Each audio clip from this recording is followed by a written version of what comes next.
अब आपको सीधे लिए चलते हैं उत्तर प्रदेश के मुजफ्फरनगर में, जहां पर इस वक्त उत्तराखंड के मुख्यमंत्री धामी संबोधन कर रहे हैं। सुन, बाल्यकाल में भाग लेकर देखा है कि उस समय किस प्रकार की स्थिति थी और हमारे आंदोलनकारी जो परिवार हैं उन परिवारों को किस प्रकार की परेशानियों का सामना करना पड़ा है, या उनके घर में उस समय, चूंकि त्योहार का समय होता था, रक्षाबंधन भी था, दीपावली भी आने वाली थी, दशहरा भी आने वाला था, नवरात्र भी होने वाले थे, लेकिन 1 सितंबर हो, 2 सितंबर हो या 2 अक्टूबर हो, इन तीनों ही जो बड़े आंदोलन हुए जिसमें हमारे अनेक वीर माताएं, हमारे बहनें, हमारे भाई जिन्होंने अपना बलिदान दिया, उन्होंने उस समय ये नहीं सोचा, उन्होंने मां की ममता को भी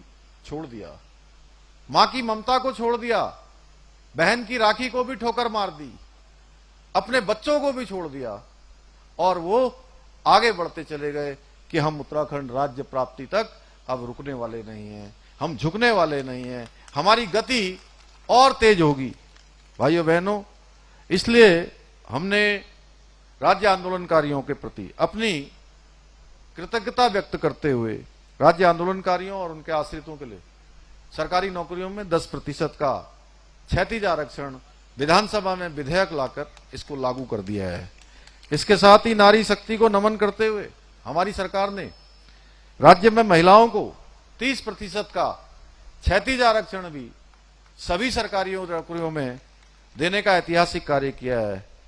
वहीं दूसरी ओर राज्य आंदोलनकारियों के परिवार को पेंशन देने के साथ ही आंदोलन के दौरान जो जेल गए, घायल हुए और सभी सक्रिय आंदोलनकारियों को प्रतिमाह पेंशन देने का भी हमने प्रावधान कर दिया है।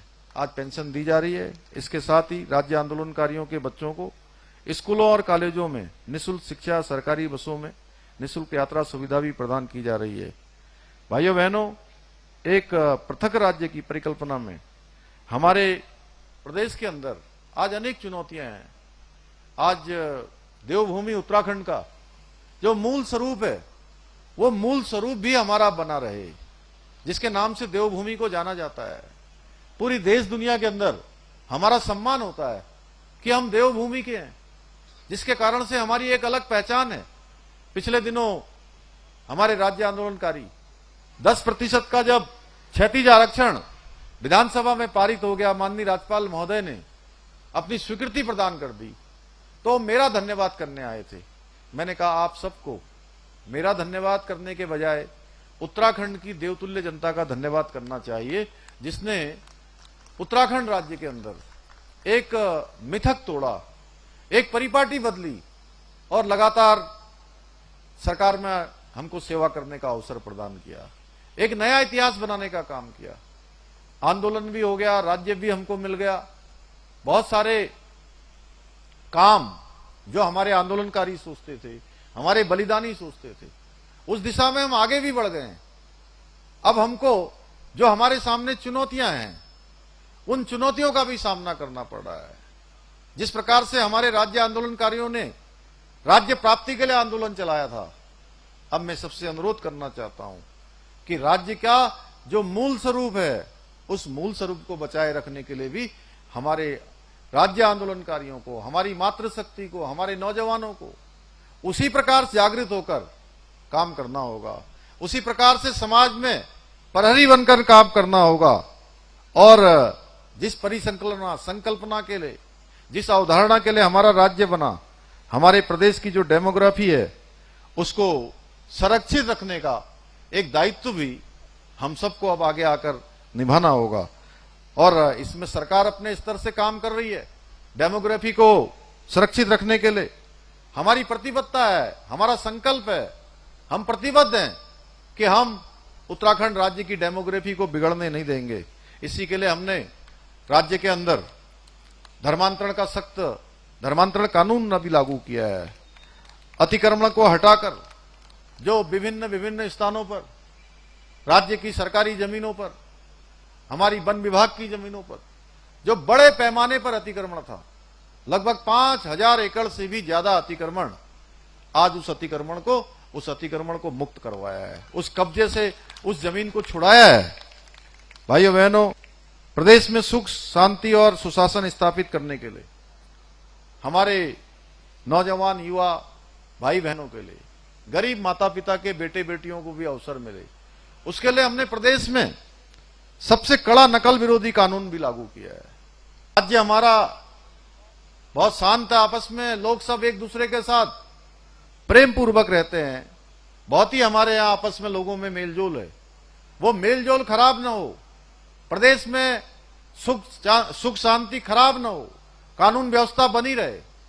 हमने धर्मांतरण का कानून जहां हमने लागू किया है, वहीं हमने दंगा रोधी कानून। पुष्कर सिंह धामी उत्तराखंड के मुख्यमंत्री मुजफ्फरपुर यूपी में इस वक्त संबोधन कर रहे थे और उन्होंने भी शहीदों को याद किया, उनके साहस को याद किया और शहीदों को लेकर उन्होंने बात की कि शहीदों का योगदान हमारे साथ में कितना है। राजस्थान के 7 रेलवे स्टेशनों को उड़ाने की धमकी मिली है। जयपुर, बीकानेर, कोटा में यात्रियों को और ट्रेनों की जांच रही है। धमकी के बाद स्टेशनों पर ट्रेनों में तेजी से जांच हो रही है और धमकियां मिलने के बाद रेलवे प्रशासन एक्शन में आ चुका है। देखिए, रेलवे के जो मुद्दे हैं पिछले कुछ दिनों में लगातार सुर्खियों में नजर आ रहे हैं, चाहे वो रेल पटरी से उतारने का मौका हो या फिर अब रेलवे को उड़ाने की धमकी हो या रेलवे में पहुंचे हुए लोगों को वहां पर डराने की धमकियां। तो ये धमकियां मिलने के बाद अब रेलवे प्रशासन एक्शन में आए, पूरी तरह से एक्शन ले लिया है। रेलवे पुलिस भी एक्टिव हो चुकी है। आसपास जो वहां पर जिला प्रशासन है या फिर पुलिस है, वो इस पूरे मामले को लेकर सतर्क नजर आ रही है।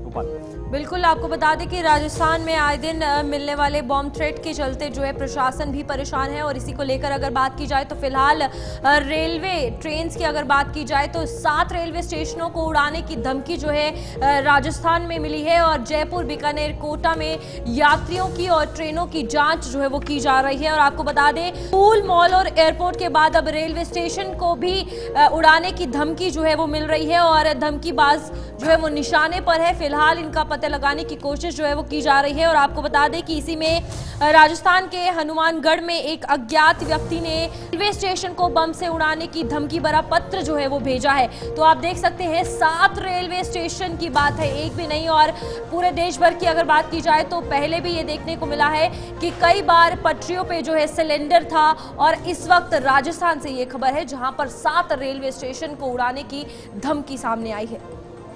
फिलहाल इसी के साथ आपके आगे ले चलते हैं जहां पर महाराष्ट्र के पुणे में दर्दनाक हादसा जो है वो पेश आया है और आपको बता दें हेलीकॉप्टर क्रैश जो है वो पुणे में हुआ है।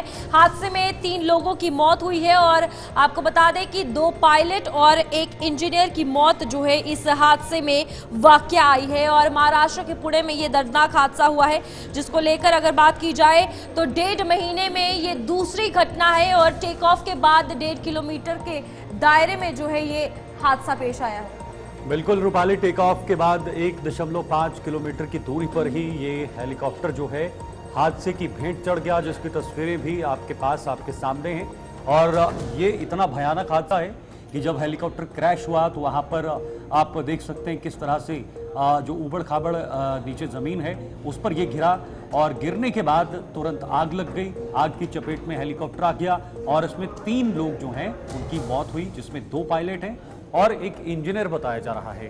हालांकि अभी तक इसके पीछे का कारण साफ नहीं हो पाया है, स्पष्ट नहीं हो पाए हैं, लेकिन अभी तक जो इनपुट्स आ रहे हैं उसमें यह बताया जा रहा है कि मौसम खराब होने की वजह से ये क्रैश हुआ है। लेकिन कितनी बड़ी लापरवाही है? We have received a call at our control room. We got the information that there is a chopper crash at very close to these Oxford helipad.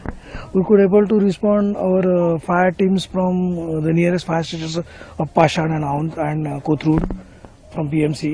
Then we have also summoned to the PMRDA fire department and MIDC, and these people have immediately responded the call. We have sent our 4 fire vehicles along with the all rescue vehicles. 2 rescue vehicles were there. Rescue vehicles are absolutely equipped with all kind of rescue equipments, extraction equipments. When we reach on the spot, we notice that there is a plane crash and the entire